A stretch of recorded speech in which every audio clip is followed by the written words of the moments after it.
Okay.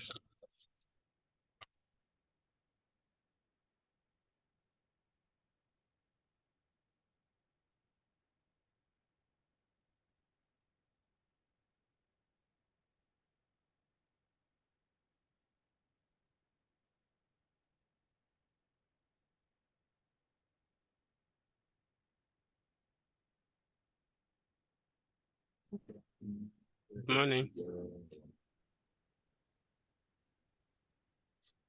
Good morning. Yeah.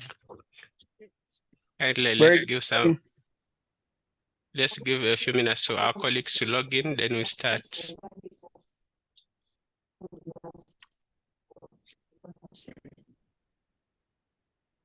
Maybe behind the assets. I think they put it there.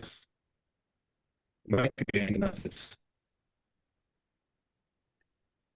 Yes. We'll see.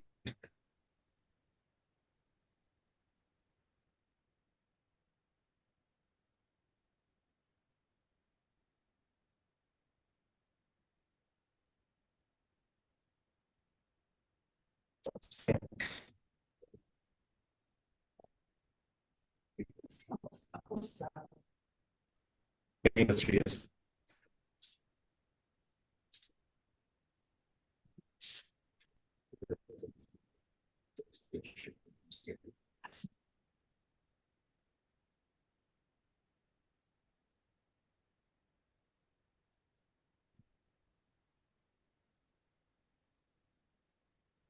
تبارك وتعالى عنه يدامة كوسونجي يدامة يدامة أرواح المؤمنين يميوجا بكر زجون ده في برزخ من الأرض أبكر زاون غبري ونموسي منتان.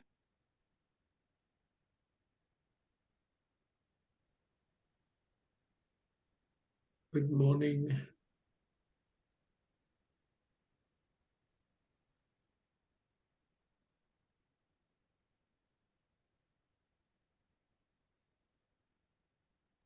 Good morning. Good morning. Good morning. Good morning.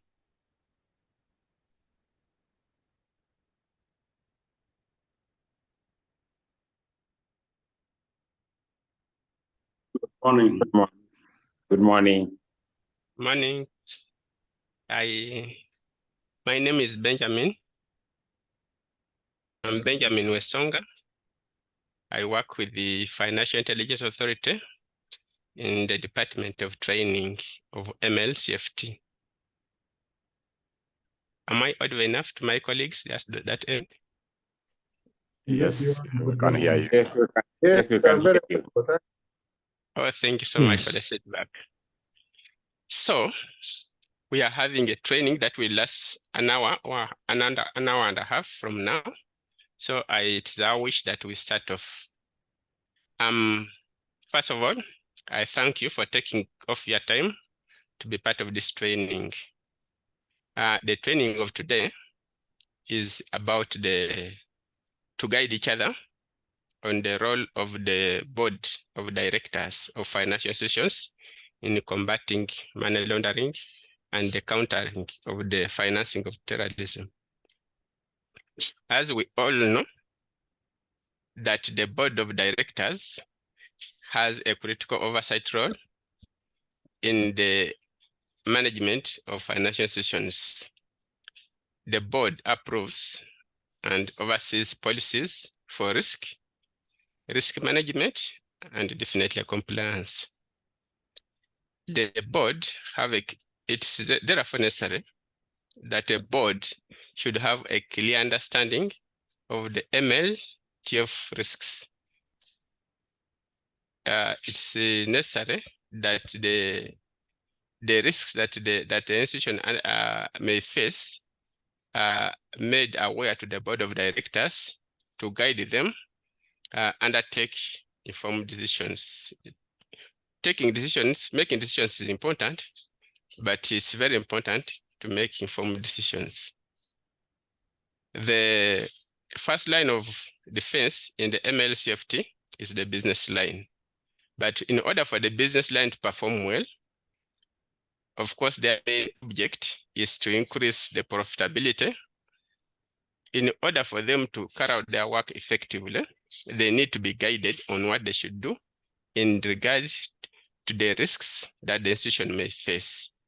Therefore, the board is very, very instrumental in ensuring that the first line of business, which is out there to make the profits, is informed of what they should undertake.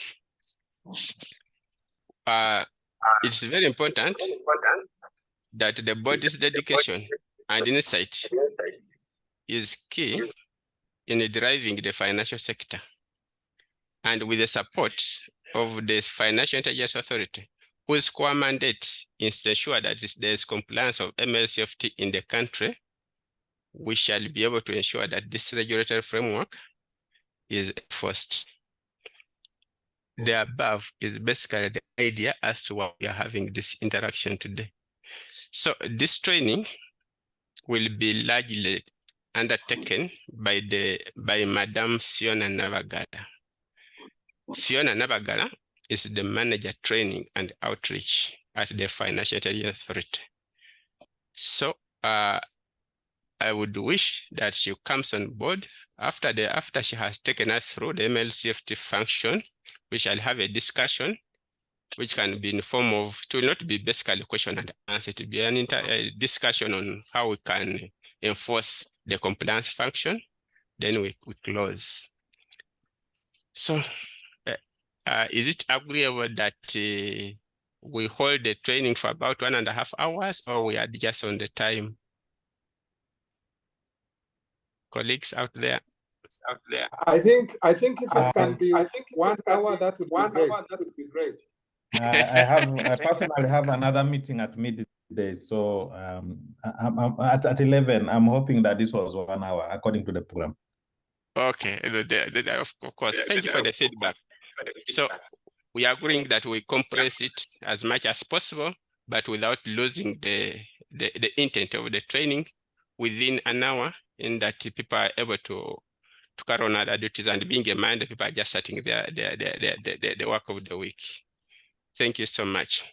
Is it proper that I invite in my senior colleague, Madam Fiona Navagala, to take us through the trainings? Then we shall have a discussion after her presentation. Yes, please go ahead. Thank you, sir. Okay, Madam Fiona Navagala, kindly take us through the training. Thank you, Mr. Wesonga, for that a good introduction. We appreciate everyone who has taken time to be part of this training on the role of the board of directors and the senior management in combating money laundering and terrorism financing. As Mr. Wesonga has indicated, that the board plays an oversight role, so it's important that they know what oversight they need to extend to the bank through the different business lines, to the credit institutions, to the MDIs, and what role the senior management plays in this. So I'll take you through the training. My name is Fiona Navagala, the manager training and outreach at FIA. And at the end of this training, you will have an overview of what FIA does, the legal framework when we speak of anti-money laundering, combating of financing of terrorism, and profession financing. I will use the terms interchangeably. I will use the short forms. So AML means anti-money laundering. CFT means the combating of financing of terrorism. And CPF means the combating of profession financing. And at the end of the training still, you will have a gist of the key definitions of those 3 terms: money laundering, terrorism financing, and profession financing. What is it? What is this that we are trying to combat, and why are we trying to combat it? Where does FATF come in from to assess us? That's the mutual evaluation process. You will understand that Uganda is assessed on these recommendations. And what are the recommendations that we assessed on? In brief, the national risk assessment findings, we have launched a national risk assessment, so you will understand where all your respective institutions lie in terms of the risk and the legal obligations of financial institutions, a summary. so that you understand where to fault the senior management in terms of compliance if the bank or the financial institution does not comply. What are the repercussions in the event that those obligations are not fulfilled? That's the administrative sanctions and penalties, and what are those offenses under the Act? Then we shall dive into the board and senior management role. So I'm sure that we all know what FIA does. Our mandate is basically to combat three aspects: money laundering, terrorism financing, and profession financing. How we do that in a nutshell, we try to enhance the identification of proceeds of crime. We follow the movement of money. Where is it coming from? Where is it going? That's why we always request you to get the purpose, source of fund, and the use of fund. We enforce compliance. That this explains the new law that the Anti-Money Laundering Amendment Regulations of 2023 through administration of sanctions, the administrative sanctions, and also we conduct inspections. That's how we enforce compliance. Creating public awareness, which is what we are doing right now, to see that we enlighten you or sensitize you on the matters relating to money laundering, so that you know better how to do things in regards to the implementation of the Act. We work hand in hand with other law enforcement agencies, and so we exchange information upon analysis of the different reports that you submit, and we exchange them with the different law enforcement agencies. So the definitions of the three key terms today: money laundering, terrorism financing, and profession financing. We all know that money laundering mainly is about the conversion of the dirty money and other assets into clean, or trying to clean the dirty money and the assets, and trying to detach that dirty money from the origin. So that is money laundering, and it manifests through three stages. That is placement, layering, and integration. Placement, the money is introduced into the financial system. Layering, then the money is the money is layered by the criminals, where they invest in different financial instruments to disguise the origin. For example, they could purchase different financial products. Integration, now the money is eventually cleansed. The criminals are free to invest the money through real estate or purchase of luxurious goods. So on the other hand, terrorism financing is where the criminals, one willingly collects or provides funds, whether directly or indirectly, to a terrorist organization, and there has to be the knowledge or intention that those funds will be used by the terrorist organization or terrorists to commit the act of terrorism. Sorry. So why are we combating this? The reason why we are sensitizing you on this is that so that you appreciate why we need to combat money laundering. How does it affect us as a country in the event that we don't combat it? It undermines the private sector, because those who are in business with the genuine funds or proceeds are outcompeted by those with the illicit proceeds of crime. So it undermines the private efforts, the privatization, and also undermines the trust. Investors lose the trust and confidence in our country. Therefore, it affects the integrity of our financial system. The democracy of our country is also affected, because these criminals compromise the social institutions and the political institutions. So still on the dangers, our revenue is affected. So we really need to ensure that we combat this, because if we don't, then it affects our revenue and our reputation when it comes to the different organizations, such as the FATF style regional bodies, because the repercussions are that if we don't have adequate AML systems or controls in place, our country can either be put on the gray list, the list of high-risk jurisdictions, or blacklisted. So that affects our reputation, because there's enhanced scrutiny that we are exposed to when it comes to dealing with other countries. We've defined money laundering, terrorism financing. So what is proliferation financing? It's basically making available an asset, a financial service, or conducting a financial transaction And that service or asset is used to facilitate the manufacture, production, or possession of dangerous weapons. That is weapons of mass destruction, which include the nuclear weapons, chemical, and biological. So our mandate was extended to combating proliferation financing upon FATF's extension to combating proliferation financing. And when it comes to the legal framework, then we speak of the international and the national legal framework. From the international perspective, here it relates to the FATF recommendations. This is a 14 number, and FATF means the Financial Action Task Force. This is an intergovernmental body that is charged with the responsibility of protecting the global financial system from money laundering and terrorism financing. So it formulates the 40 recommendations on combating money laundering and terrorism financing to protect the global financial system. So on the other hand, the domestic legal framework, that is where we have the legislations in Uganda that incorporate the international standards, as we shall see as we go along. So for the domestic, we have those laws in relation to combating money laundering and those in relation to combating terrorism financing. On the money laundering side, we have the Act of 2013. This has been amended, and we have the regulations of 2023. Now, these are the ones that introduce the administrative sanctions.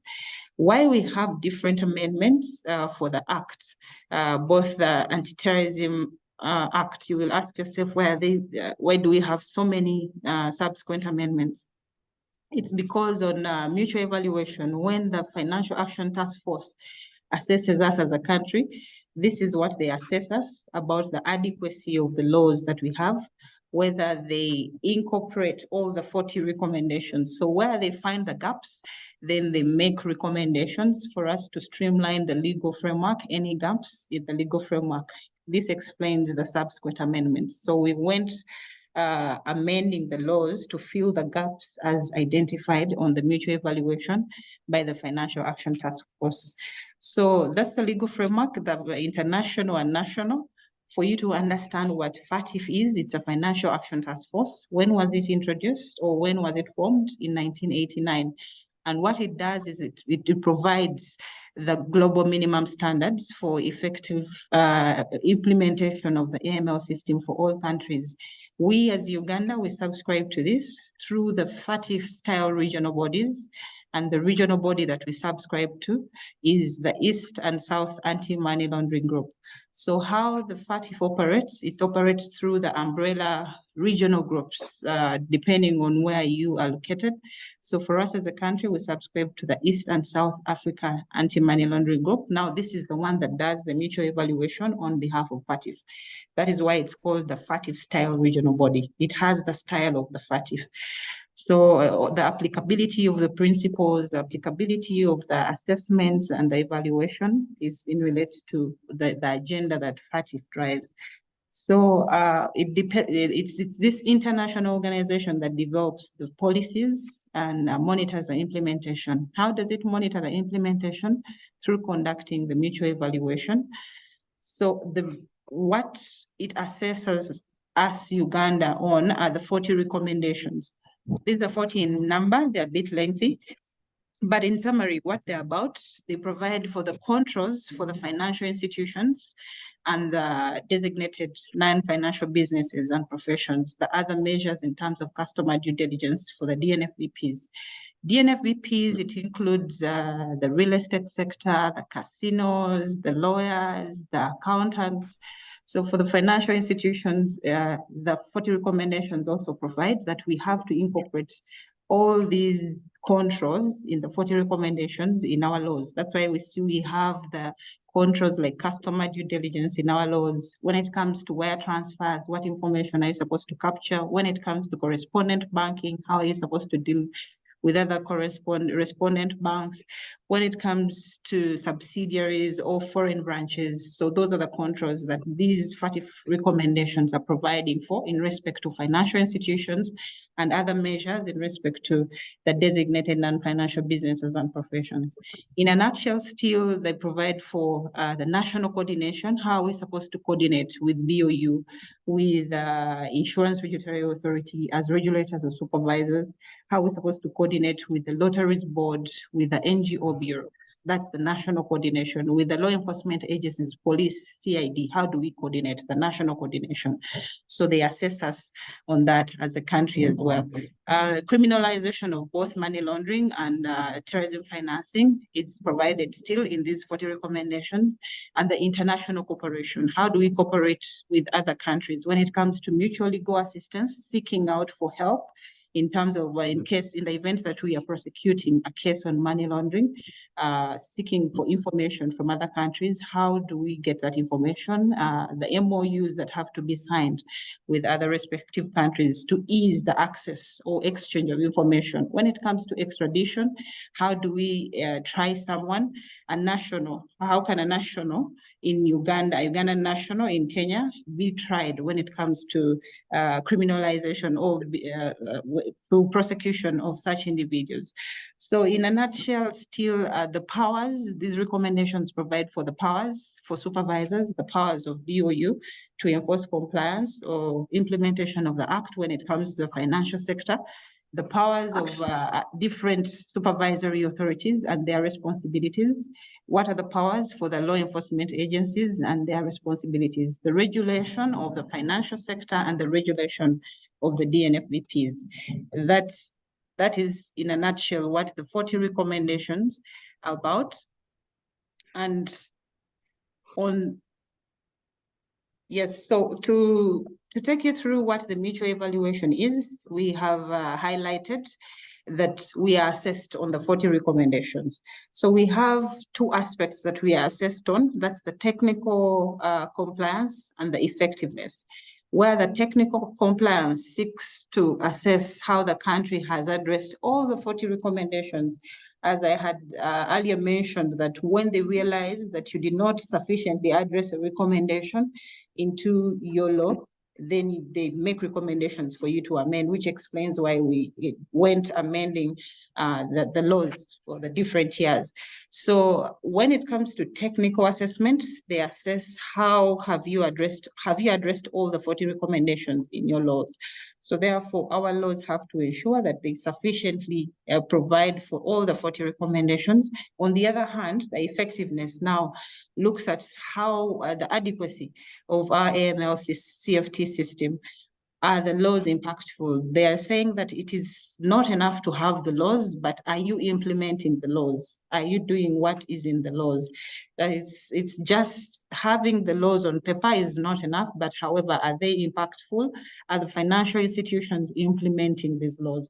So we assessed on those two aspects, and I would mention to you that we are doing very well on the technical assessment, where we have addressed all the 40 recommendations. However, we are still lagging behind on the effectiveness in regards to the effective implementation of the laws.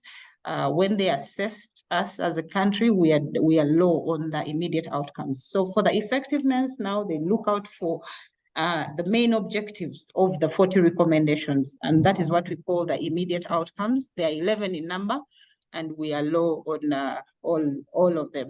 So therefore, we are working so hard to see that we demonstrate compliance, effective compliance when it comes to the effectiveness. So to give you an overview where we stand, when they did a technical assessment in 2016, you see the numbers keep on changing from 2016, 18, and 20.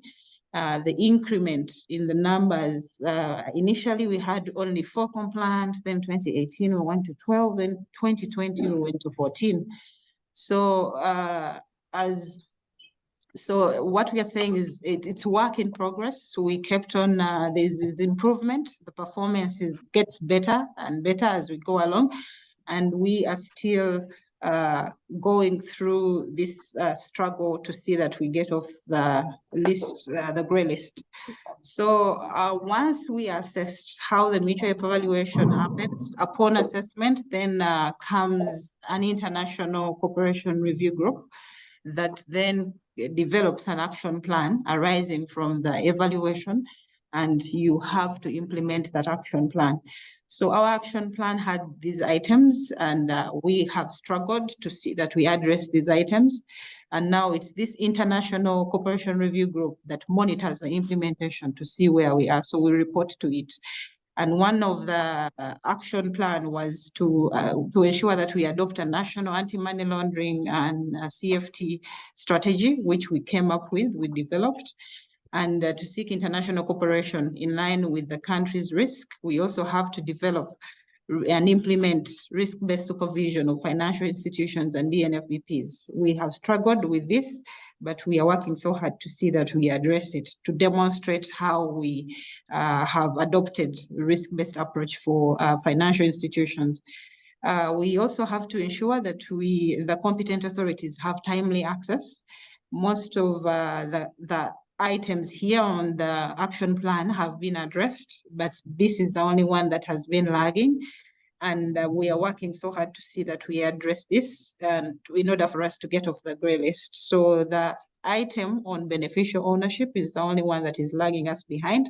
However, the rest have been sufficiently addressed. And we were also required to implement policies and procedures on identifying, tracing, and seizing or confiscating of proceeds, and to provide for targeted financial sanctions in the legal framework, which we have done in the anti-money laundering regulation, in the anti-terrorism amendment regulations of 2023. So also implementation of risk-based approach for the NPOs. It was part of the action plan from the ICRG. We have discussed the international perspective in terms of the legal framework. And on the other side, we highlighted that we have the domestic context. It also encompasses the domestic context also encompasses the national risk assessment. And considering that we have launched a national risk assessment, there are findings therein for the different sectors, what is the risk exposure for the different sectors as per the findings in the national risk assessment. And this is just to give you an overview of where you fall. For the banks, the risk has been assessed as high. For the MDIs, the risk is medium, and for the credit institutions, the risk is medium. So what this means is that the national risk assessment is there to inform us of the risk exposures, not just to sit and relax, but however, we are supposed to ensure that we adopt a risk-based approach. When you have a client who is dealing in any of these sectors, whether they are high, if they are high, then you adopt an enhanced due diligence measures. If they are low, then the law requires that you adopt simplified due diligence measures. So even when you're profiling your clients, you're supposed to relate to this national risk assessment findings to see how you profile it, and it guides you on the risk profiling of your clients, depending on the respective sectors that they deal in or they base on. So accountable persons, what we are saying is that the law does not only cover financial institutions. We just want you to know that it's not only banks or MDIs that are required to implement these AML controls. Amongst others include the advocates, trust companies, casinos, real estate agencies, NGOs, churches, and all licensing authorities, among others. So what are the legal obligations of banks, of credit institutions, of MDIs? These cut across. They are in the Act, and in summary, it all starts with registration, which is provided for in Section 21 PB. And the law requires that you're all supposed to undertake customer due diligence, which requires you to identify your clients and verify them. The same way, beneficial owners are supposed to be identified and verified, and considering that this is what is lagging us behind, so there has to be you have to be strict on this when it comes to implementation, so that we demonstrate effectiveness of our AML CFT systems. And even us, when it comes to inspection, we shall be strict on this to see that you obtain adequate information when it comes to identifying the beneficial owners and verifying them. So still the law requires that you must put in place a robust AML CFT program, and considering that it's the role of the board of directors to voice out their commitment to different business lines in terms of supporting them. So they have to ensure that there is a complete, robust AML CFT program. So maintenance of records is also a requirement under the law for a period of 10 years. And filing suspicious transactions. The reason why it's important for you to know these obligations is that it's, as we shall discuss later on your responsibilities, you're both supposed to be aware of the compliance initiatives that your institutions have in place and the deficiencies. So if you don't know the obligations, then there is no way you'll be able to follow through when it comes to faulting, holding people accountable for not performing their role as the board. So appointment of a money laundering control officer is very important, and this the law requires that should be a highly qualified person, so that when it comes to voicing out the important issues, this person is heard and the issues are given sufficient attention. Training is a requirement under the law. Internally, the staff are supposed to be trained. As FIA, we've taken up this to train the board and senior management, but however, please note that all the respective institutions, the money laundering control officer has the responsibility to train internally all the staff, customer-facing staff, the staff dealing with transaction monitoring, and so forth. So the law requires still to put in place appropriate internal policies and procedures. Since it's the board here comes in on approval of different policies, maybe risk management policies or compliance policies. The law requires that these have to be in place, and the controls as well. When we speak of controls, we speak of systems to monitor the transactions, complex, large, or unusual transactions. We also speak of policies when in regards to the high-risk customers. Yes. So the law still requires for you to adopt, it's best practice for you to adopt a verification for all the staff through screening all the employees that you hire upon recruitment. And you have to ensure that there's an audit that has been conducted for the bank or for the credit institution or for the MDI. However, much as those requirements are there in the law for you to comply, we note that on inspection, there are different issues, there are different areas that you have fallen short, different financial institutions have fallen short of, and these include, most importantly, the ineffective board oversight. Because we assess this, we look at the minutes to see your commitment, whether it's clearly voiced out through different business lines, to see whether you support the compliance function, to see whether you're keen to find out the compliance deficiencies and whether these deficiencies are voiced out through the respective board committees and whether you're aware of them. But we find nothing at all in this regard. So therefore, we are advocating that moving forward, this has to clearly come out. So inconsistent compliance reporting, in some scenarios, we find that what is on ground, actually, the board is given a good picture of what's happening down in other business lines. And it's not good because it affects the reputation of the bank or the credit institution or the MDI. Lack of effective AML CFT program. The AML CFT, the implementation, because what encompasses of a complete AML CFT program are the policies, procedures, as well as the audit function, the complete compliance function and training. So the implementation of the policies and procedures, well, the documented policies are there and procedures, but however, the implementation, you find that you fault someone for not having implemented what the policy says. You find the practice is different from what the policy is saying, and yet their policies is saying otherwise. So the inconsistencies in terms of the implementation, the policy is saying A, but people are actually doing B. That is another challenge that we have found in financial institutions. Lack of integrated systems to screen. The systems do not effectively, they are not real time in terms of screening, and also ineffective policies, as we have earlier hinted. So in the event that you do not comply with those obligations, we have the fines, the pecuniary sanctions. This is what the Anti-Money Laundering Amendment Regulations 2023 introduced. And so we have, when it comes to sanctions, we have administrative sanctions and criminal sanctions. Criminal sanctions are in respect to, in the event that there is a crime, someone has committed a crime under the Act. Administrative sanctions in regards to the compliance requirements in the Act.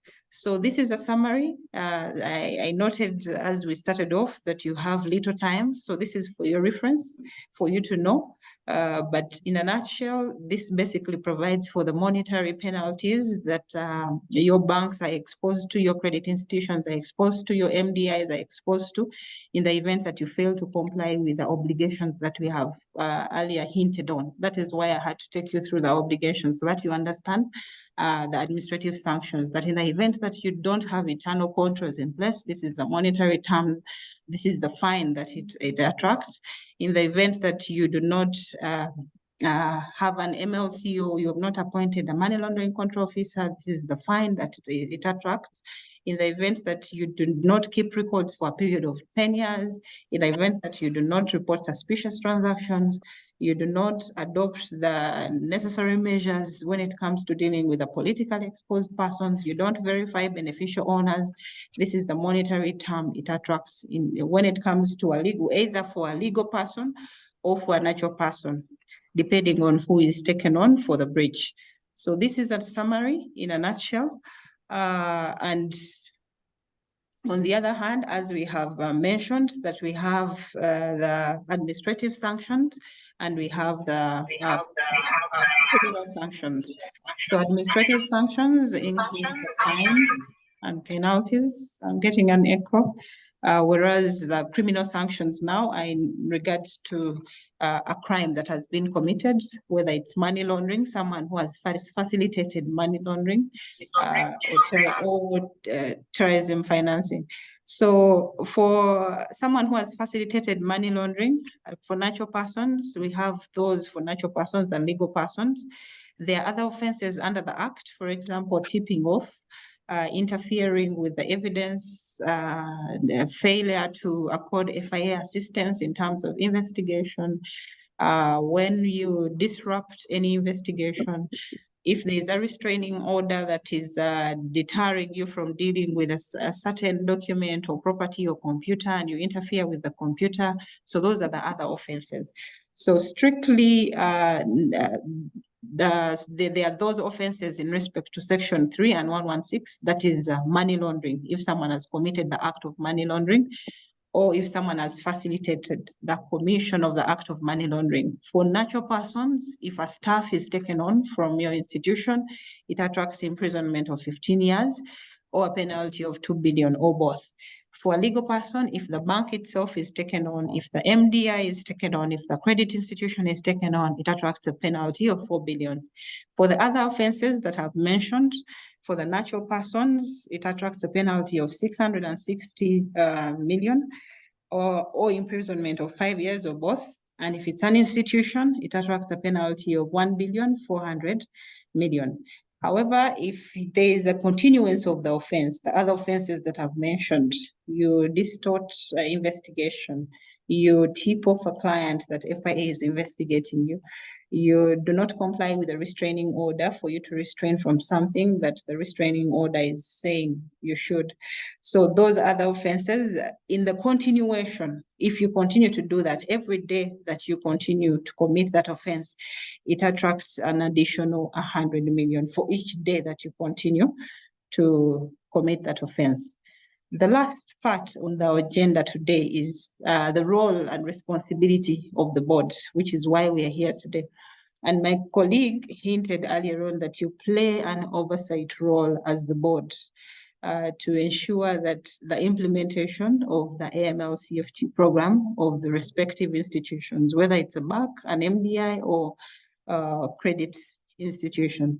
So what do we mean by the oversight role now? It's because you are supposed to be updated. Ideally, you're supposed to be updated on any compliance deficiencies or compliance efforts that a bank or your financial institution has undertaken, metrics of the suspicious transactions, that and so that you are well aware of the risk that you're exposed to as a financial institution, to enable you to make informed decision as the board.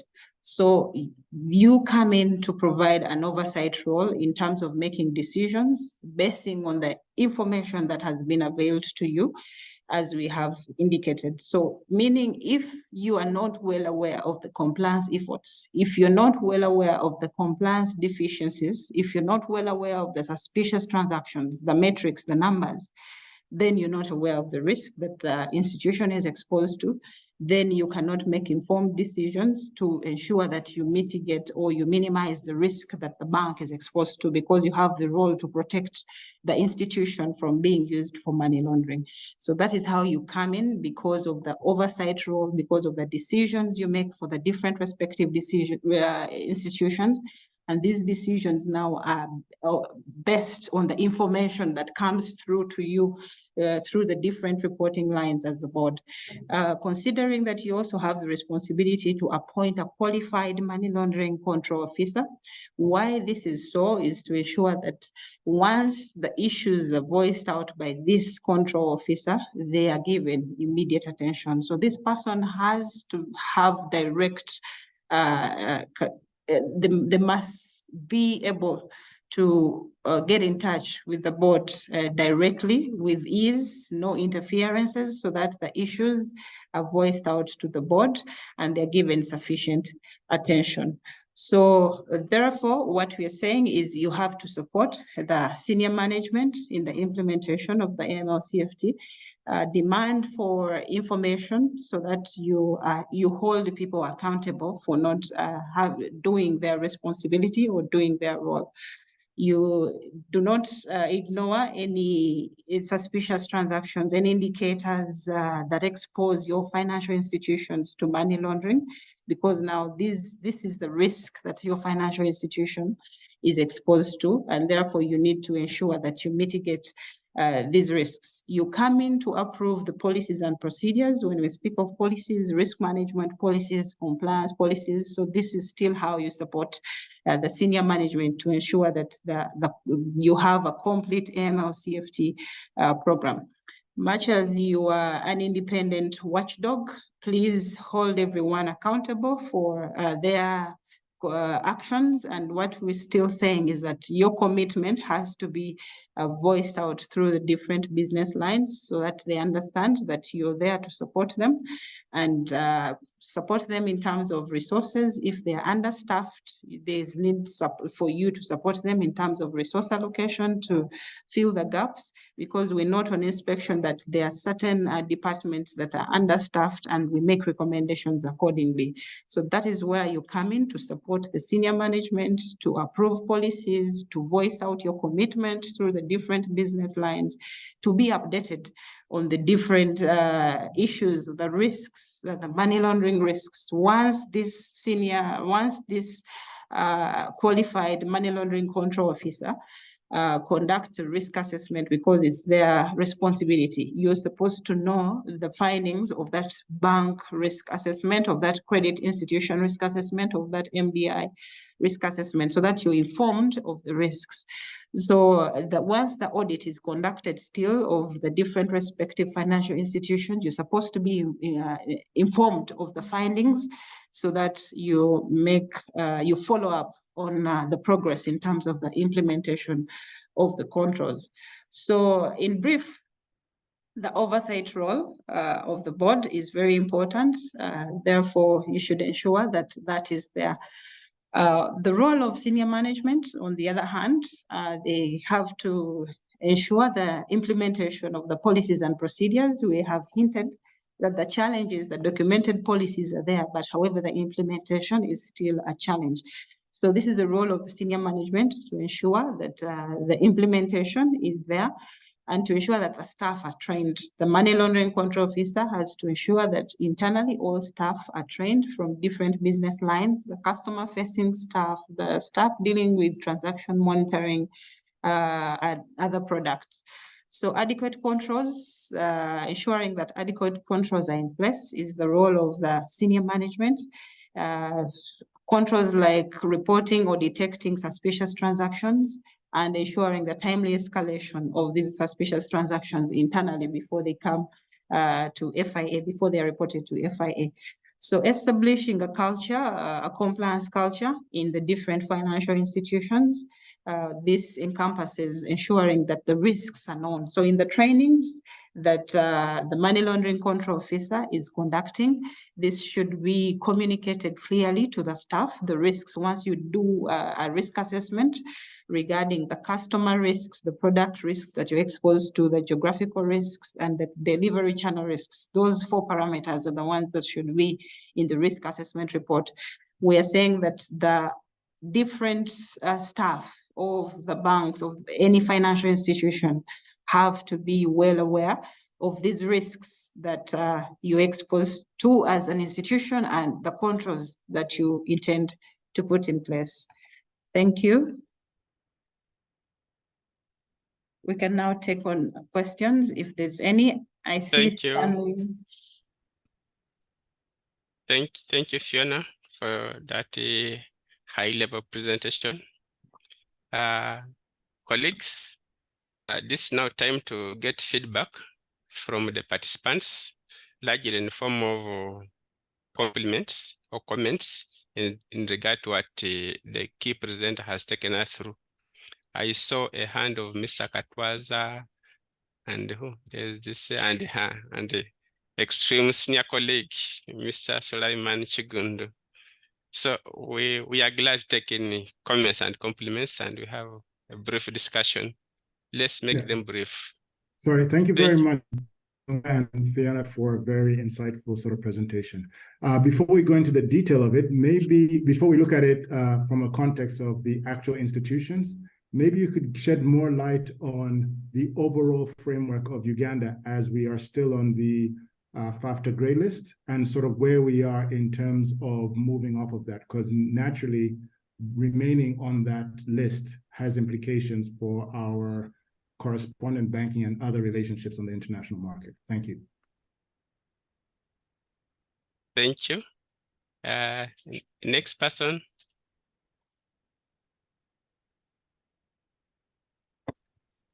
Thank you. Stanley here from Standard Chartered Bank. I think he asked my question because I wanted to know the likelihood of us getting off that party list, given the steps that we have taken as a country. Thank you. Thank you so much. Should Fiona first attempt, because that those 2 concerns are very, very paramount, because they also have a bearing on one of the slides he presented on the action plan of ICRG and how Uganda or FIA is coordinating. It is a mandate in ensuring that the country gets off the gray list. If it's agreeable, I would request that Fiona takes us back to that slide, which has the action plan of ICRG and actions that Uganda or FIA has undertaken. In that, we clear that and go to the other to other specific questions.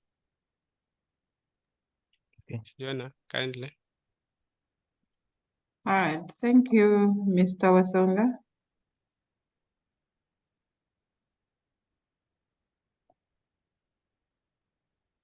So we had 11 action items to address. We Yes, have that addressed, we have addressed all of them on the action plan. And the outstanding is the ensuring that competent authorities have timely access to accurate, basic and beneficial ownership information. This, we are working hand in hand with URSB first. The first effort or action that was undertaken by FIA was to ensure that the law is amended and the Companies Act was amended, directing all companies to maintain accurate beneficial information and submit accurate beneficial information to URSB.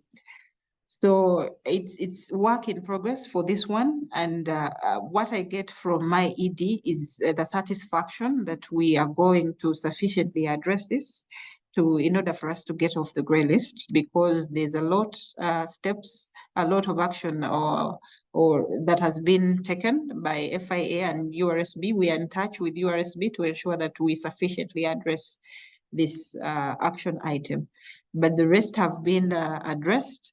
For example, we're also required to do trainings on implementation of targeted financial sanctions. It was also an area that we had to address, and for all financial institutions, for virtual assets, for all DNFBPs, and we have done these trainings already.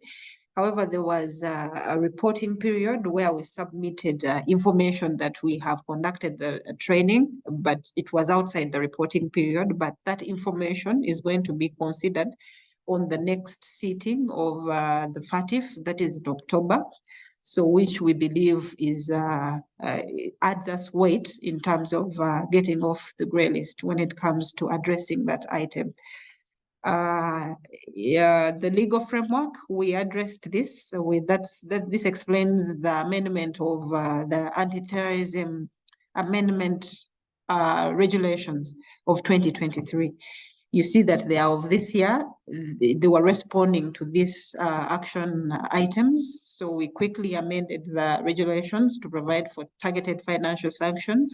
And that is why they said that if you amend the law, then people have to know about the new developments in the law. They have to be sensitized. You still have to conduct trainings. So we went ahead to conduct trainings. But in brief, the only outstanding is beneficial ownership, and we have different milestones that we have taken on this, and we believe that it will be sufficient to get off the grey list. Thank you. Thank you so much, Fiona. I would also need to get some basic guidance or feedback from our colleagues from that end. Is it Anna or Mr. Katwaza or Mr. Chikundu or one of you? What's your experience? Because it's a requirement that for the country to get off the grey list, one of the key outstanding issues is that a bank, a financial institution, must have access to accurate and timely beneficial ownership information. Kindly, I request that one of you shares his experience on how far your institution has gone in regard to getting beneficial ownership information. Thank you. Who can guide us from that side? Katwaza, are you in? Hello. I can share. Thank you. Yes, sir. Thank you. Yeah, there are two processes around that. We obtain certainly from our customers, then we are supposed to verify. The requirement in the regulation is that you obtain and then using an independent source, which is starting with the registered company. Obtaining is not a problem per se, but when it comes to verification, where you are doing a search, I think due to the ongoing updating of the system, it hasn't been that smooth like before. Thank you. Just a quick one. In regard to institution, you at average what percentage in terms of having beneficial ownership information generally from your legal entities? Yeah, generally, given that we've been obtaining, certainly before there were a few that were remaining, we are above 90. we are above Good. in terms of structure. That's great. But for you, a heavyweight, any feedback from either an MDI or a credit institution? Because the stand chairs and city banks are in their own category. Somebody else from a smaller institution, okay, not a smaller institution, but not either from an MDI or a credit institution. Somebody to volunteer his experience or her experience in terms of beneficial ownership information. Thank you. Anybody? Benjamin, I see There's her. that. Yes, there's an attempted.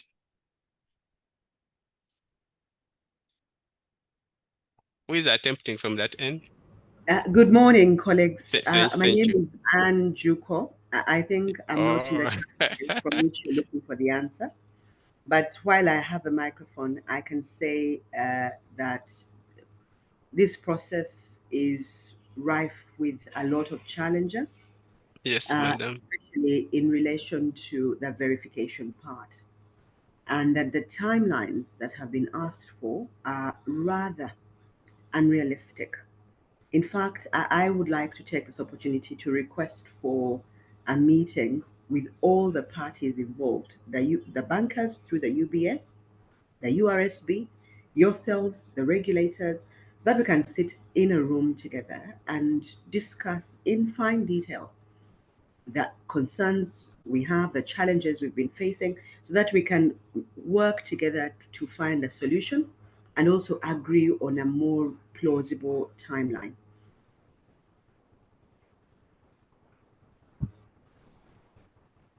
All right, thank you so much. Thank you so much. Daniel. Good morning. My name is Daniel Marks and I represent Tropical Bank. Just a quick question from my side, following in the same vein, please. Of course, an important ingredient for getting off the grey list would also be evidencing the robustness of transactional and behavioral monitoring. And I wonder if Fiona can just elaborate on her experience of how robust behavioral and transactional monitoring is in, as I said, in her experience. Okay, thank you. Vincent. Thank you. My feedback is on the process. Of course, all banks are geared towards ensuring compliance, but one of the major challenges we have is that sometimes the form we get from these customers are nil reports, and then we're wondering ourselves, because if this is being implemented through URSB, why would we have companies with nil reports? Because that doesn't make sense, that you are registering a company without shareholders. So it's all of us to ensure we really have information that we can use to avoid back and forth. We need to validate, but such cases, the registrar has gone ahead to register such a form with nil returns, and as a bank, we have to push back to ensure such a company has the right information. So I think we need to align the information even from registrar, so that we avoid the process of back and forth. Thank you so much, Vincent. Madam Claire. Thank you, Benjamin, and thank you, Fiona. I just wanted to share feedback on our institution, which is a government-owned institution in terms of verification of beneficial ownership. We've not been successful.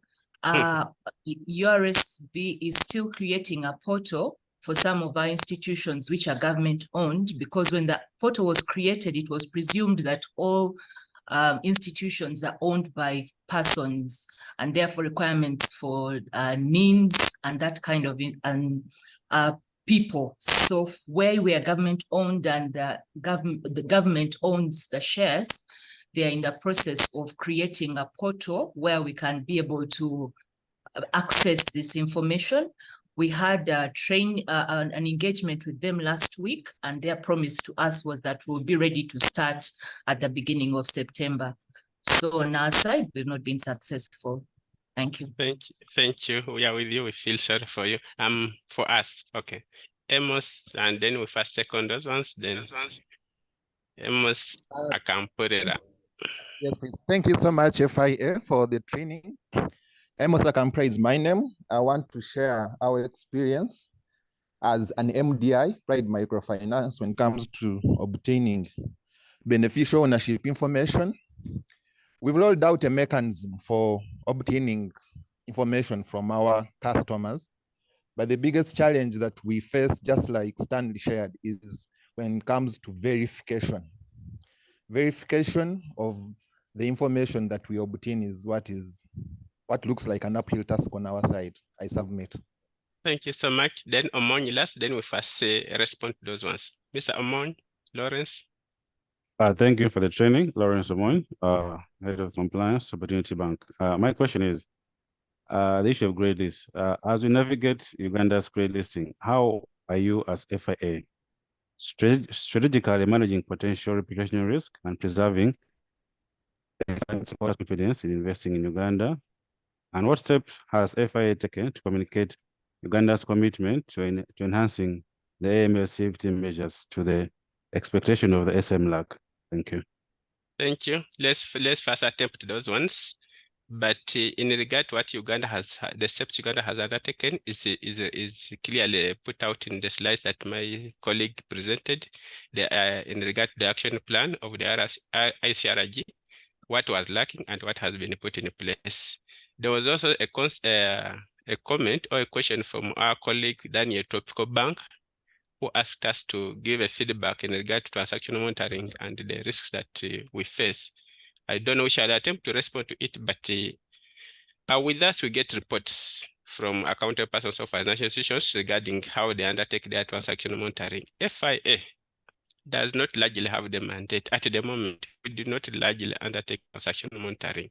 So it's you, the financial institutions, that are supposed to give us feedback. Share your experience on how you're undertaking transaction monitoring and ensuring that the transactions that go through your financial institutions don't have any bearing of any AML CFT risks. But I request my colleague to attempt on some of the concerns and we move forward. Madam Fiona, kindly come on board. Thank you, Mr. Wasonga. I'll start with where you have left, what you have just discussed now. In regards to Daniel's question, when it comes to our experience on behavioral transaction monitoring, as my colleague has highlighted that we do not do transaction monitoring. However, I think he wanted to know our perspective as the supervisors when we go for on-site inspection. What is our experience? What we have noted is the global banks, the banks that operate across different jurisdictions, like Stanbic, have robust transaction monitoring systems. But however, we note that there are some banks that do not have the robust transaction monitoring or behavioral monitoring systems. And it all goes back to the nature of the integrated IT systems that they have. And therefore, on inspection, we usually make recommendations in regards to where they need to close the gaps, what they need to streamline. And in most cases, we find out that they are in the phase of transition from the system, the system that they are using to monitor transactions. They've engaged the different vendors they're in that transition of moving from a system that was not doing so well to a better, more integrated system. So from our side, our observation is that some banks, the global banks that operate across jurisdictions, the big banks have the robust transaction or behavioral monitoring system, and mainly because they have the automated integrated systems that are able to detect the suspicious transactions. However, we note that there's a category that are just transitioning from the systems that they're currently having and have engaged vendors to move to a more sophisticated or more integrated systems. That is our observations. Amos wanted to know what FIA is doing in terms of protecting Uganda's reputational risk. This drive to get off Uganda from the grey list is not only on FIA, the burden is on all of us, FIA and financial institutions. So in the event that you do what they want us to address on the action plan, then we shall be able to together to protect Uganda's reputation. So as we have mentioned that what is lagging us behind is beneficial ownership. And though to my, it has come to my attention through Madame Anne Juko that it's a bit of a challenge in terms of the deadlines. But what explains the deadlines is the pressure. We want ourselves off the grey list. And in order for us to get off the grey list, then we have to beat these deadlines. But I feel your pain. I understand where you're coming from. And it's very important that this meeting happens for you to discuss the middle ground between you and through the UBA and URSB to address this. I agree with you. I totally agree with you. But please bear with us as well. We want to get off the grey list. There are deadlines in terms of us demonstrating that you guys are obtaining this beneficial ownership information to the ICRG. But to mention that the meeting is possible, it can happen because through the meeting, different action plans can be agreed upon. You can discuss things at length so that they understand where you're coming from, and you also get to understand where they're coming from so that you get a middle ground. A meeting is very important. I will voice this out to my bosses and hint to them, as you have indicated, that it's important for you to have a meeting. Thank you for that comment and observation. Mr. Katwaza, are there any high-risk roles that have additional training? This was someone else, not Mr. Katwaza, Primrose. Yes. Are there any high-risk roles that have additional training? What we want to mention is that your risk assessment is what informs you of the additional trainings that you need, where you need to concentrate when it comes to the training. So it's very important that you do a risk assessment for your respective institutions so that you identify where you need to concentrate in terms of the high risks. Vincent, the reports, the shareholding reports, why does URSB register a company and then put the burden on the financial institutions to obtain the BO information, beneficial ownership information? We are supposed to close the gaps from all angles. What URSB has not been able to capture, that is why there are different avenues, different obligations are imposed on different points, so that we close the gates or we close the gaps. So what URSB has not been able to capture, that the bank might be able to capture that information. That is where we are coming from, imposing different obligations to where we see the gates are open, where there's a possibility of capturing information or getting information. It could be an oversight on the part of URSB not to obtain that information. It's not that they intend to put the burden on you and exonerate themselves from that burden. No, it could be an oversight on their part, but what we are saying, if they skip that information, please get it, because the law requires you to get it as well. Yes, I think that is all. Thank you so much, Fiona. I request that we take in either one or two comments or compliments, and we end the session. Any comments? And also we shall get a kind comment from Mr. Joseph Feta as the final person. Yes, please, go ahead. Benjamin, please, there are 3 hands up. You can take the 3 after that. Okay, there's a, okay. Madam Marietta. Thank you very much, the FIA team, Fiona, for your very insightful presentation. I'm called Marietta. I'm the CRO for Housing Finance Bank. My question is around raising awareness. This has been very good for our board and management. I'm wondering if FIA has a role to play in raising awareness to the other accountable persons so that we can all move together as we try to get the country off the grey list. Thank you. Thank you. That's a good question and to the right person. Let me go to the most senior person here, Honorable Omar. Honorable March, kindly, your comment.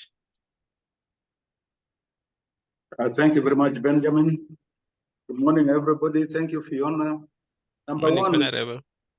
Hello? Yes, sir. Good morning. Morning. Good morning. Number one, what, Fiona, is the benefit of being blacklisted? And two, does our compliance affect our sovereign country rating? Three, in the event that we get laundered money and we confiscate it, how do we deal with it? And finally, we have not only attended this training, but we have participated. Do we expect some certificate? I thank you. Thank you, Honorable.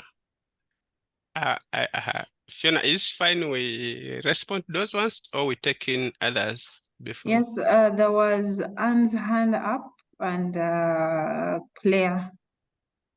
Madam Anne, have another comment kindly do?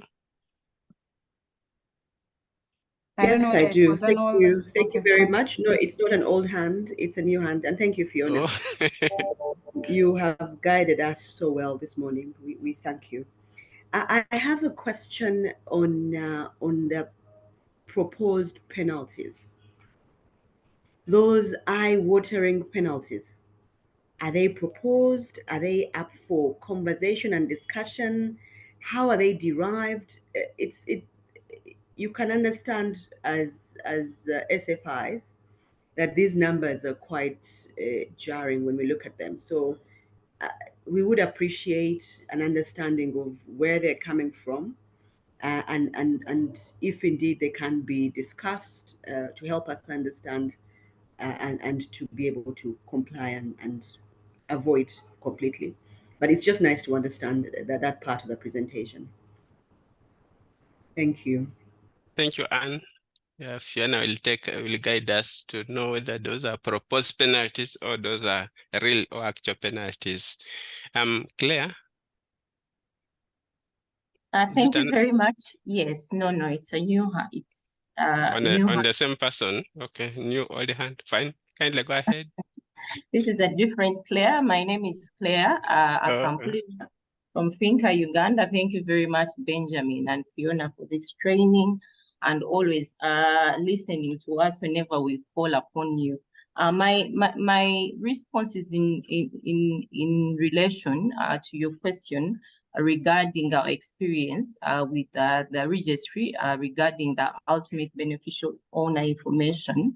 The feedback that we have already shared with them is that there is really some need for reforms when it comes to distinguishing between legal ownership and beneficial ownership. When you look at the portal, it presupposes that the legal owners are at the same time the beneficial owners. And when you look at the definition of legal beneficial ownership, it is natural persons that are benefiting or economically benefiting or controlling the company, which is not the case. Sometimes it is not the legal owners that are actually controlling or are even benefiting in terms of dividends. So there is need. We've discussed it with them, but I thought that I should bring it up here, given also the CEO's response on there is really need for stakeholder engagement between the different entities so that we can align on some of these things. Like I raised, some of us have not been able really to update our information because of those constraints that we do. Some structures do not have natural persons that are controlling or deriving economic benefits, much as they are legal owners that are natural persons at the end of it. So there is really need for that engagement so that we can align. Thank you very much. Thank you, Claire. Would Mr. Joseph Feta, would you like to say something, please? Okay, let's attempt those ones, Madam Fiona. All right, thank you very much. I'll start with the very last. Claire, we take note of the feedback. However, there is an engagement that URSB organized early this year concerning beneficial ownership information, but we shall also take it up and discuss it with them. So that the stakeholders come together to understand the distinction between the legal owners and the beneficial owners, because they need to understand where you're coming from in terms of the confusion that it creates on your end. I've not understood very well the confusion that it creates on your side. But however, a stakeholder engagement is really a very good idea and we welcome it. And there's need to do more sensitization on beneficial ownership. We take note of that and we shall do everything possible to see that this happens. Proposed penalties, Madam Anne, thank you for this. These are not proposed, it's the law. The law was passed because if you say they proposed, then it would be a draft law, but the law was enacted. But however, we on our end are trying, as you understand from the legal perspective, is that normally the reason why amendments happen to the laws is upon a realization that there are ambiguities, there are lacunas, and which we are on our side trying to do if to address, to improve or address this legal framework.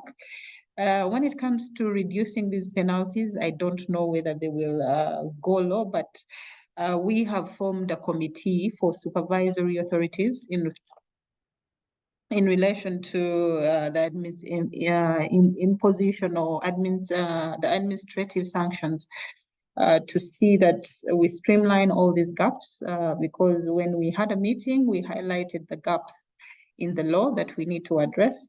So it is a committee that has been formed to see that once we make recommendations for the amendment, we get we make informed decisions based on the different committees. The committee has representatives from different supervisory authorities.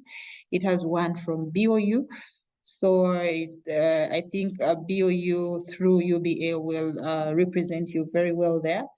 So you can channel the challenges, the complaints through UBA to the Bankers Association to BOU, so that when we sit as a committee to improve this legal framework, your ideas are considered in the amendments. But to answer the questions, as of now, the penalties are not proposed, they are passed. The benefit of being on the blacklist, there's no benefit when it comes to being on the blacklist. Actually, there are demerits for being on the blacklist because there are repercussions that come along. You cannot deal with other countries when it comes to the financial markets. Other countries are stopped or from dealing with you if you're on the blacklist. So there are no benefits of being on the blacklist. Does our country have sovereign rating? I didn't get that so well, but how to deal with money if it's confiscated? How do we deal with the money when it's confiscated? We have a suspense account that we put the money on once it's confiscated. If they're pending any legal actions that are taken or legal proceedings that are taken, if the legal proceedings are not in favor of the person or the client of the financial institution, then the money goes to consolidated fund. If court rules that the complainant, the money should be given, or the complainant should be given their money, then the money goes back to the complainant's account. Raising awareness, yes, it's very important. What FIA is doing, we have come up with a training program. We intend to move away from responding to individual requests and adopting this very approach whereby we hit the targets, we hit the numbers in one training, other than running to Standard Chartered to train, running to Stanbic to train, running to Housing Finance to train. So we have drawn up a training program, and this is one of the kind whereby we cluster the different accountable persons depending on the category they lie, to train them to ensure that we extend everyone benefits from these trainings. Thank you. Thank you so much, Fiona. We started strong and we have maintained the pace. I suggest that maybe if there is something so much critical, we can plan to end the meeting. Is there something important that is so burning from the participants that somebody needs to bring across before we come to the close of the meeting?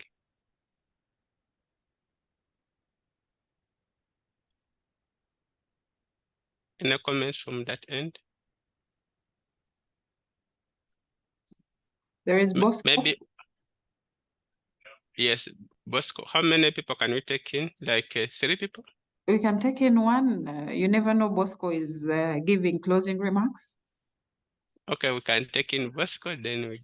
No, thank you, Fiona. Thank you definitely for this insightful training. It is very, very useful. John Bosco from Bank of Africa. I was inquiring, asking you to clarify on the role of the Bank of Uganda and FIA in as far as AML is concerned, because it seems both of you look at the same matter, and therefore maybe to avoid the areas of duplication. How do you clarify on that? Thank you. Okay, thank you, Bosco. Just a brief comment before my colleague comes in. Of course, it's true what you are saying, that in regard to MSFT, Bank of Uganda, or as a regulator, has to work hand in hand with the FIA to ensure compliance, and that's indicated in the act that established the FIA. But Fiona will guide further. The other thing was about the beneficial ownership information. I think the URSB at the time of registration of some of those companies, it could have, of course, there are many companies where the shareholders are companies. So they could have gotten a challenge, or they may be experiencing challenges of getting beneficial ownership information where the registered shareholder of the company is a company. But they don't request that they dig deeper and deeper and deeper until they get a human being that has to be attached to that company as a beneficial owner. Maybe the other question was from Madam Anne Juko about the penalties. We as FIA, we are not largely going to start with the penalties. Our main mandate is to ensure that you comply. So we shall begin by guiding each other on what to do as required by the international standards and the Ugandan laws. And the penalties may or will only come in at the extreme ends. It's not what we are starting with.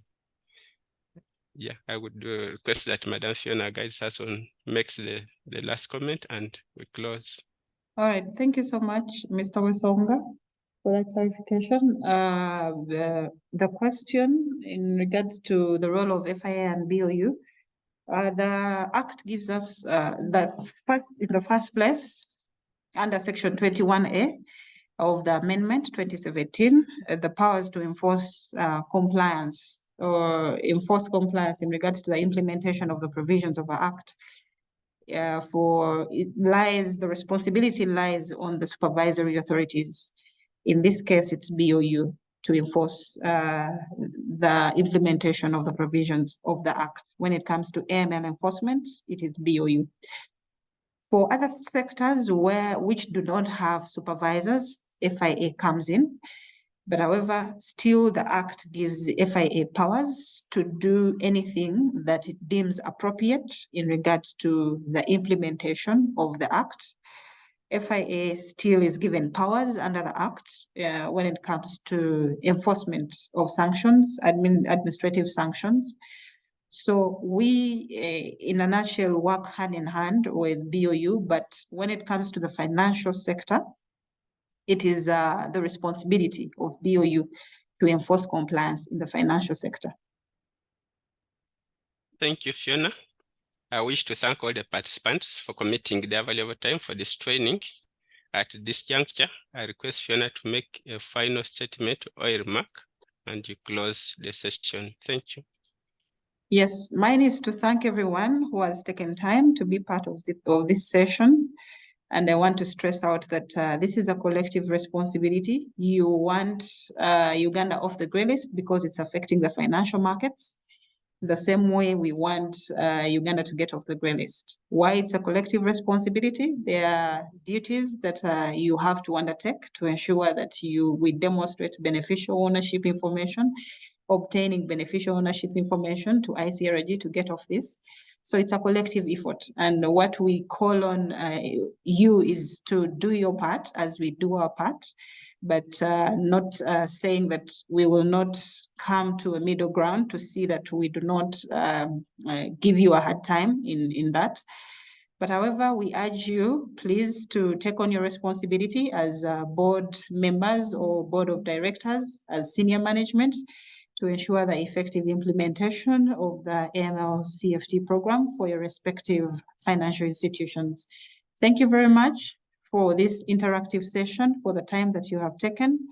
I would like to close this meeting. You're free to leave at any point. Thank you. Thank you. Thank you. Thank you. Thank you very much. Bye. Thank you very much. Bye. Thank you very much. You're welcome. Bye. Thank you. Thank you. Thank you. Thank you. You're welcome. Thank you. You're welcome. Thank you, Fiona. You're welcome. Okay, thank you very much. Thank you. Thank Welcome. you so much. Thank you. You're welcome. Thank you, Fiona. Good You're day. welcome, Patricia.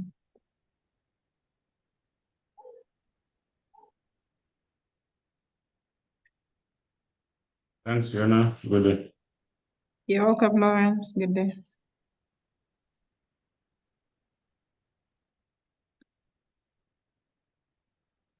Thank you. Thank you. Welcome.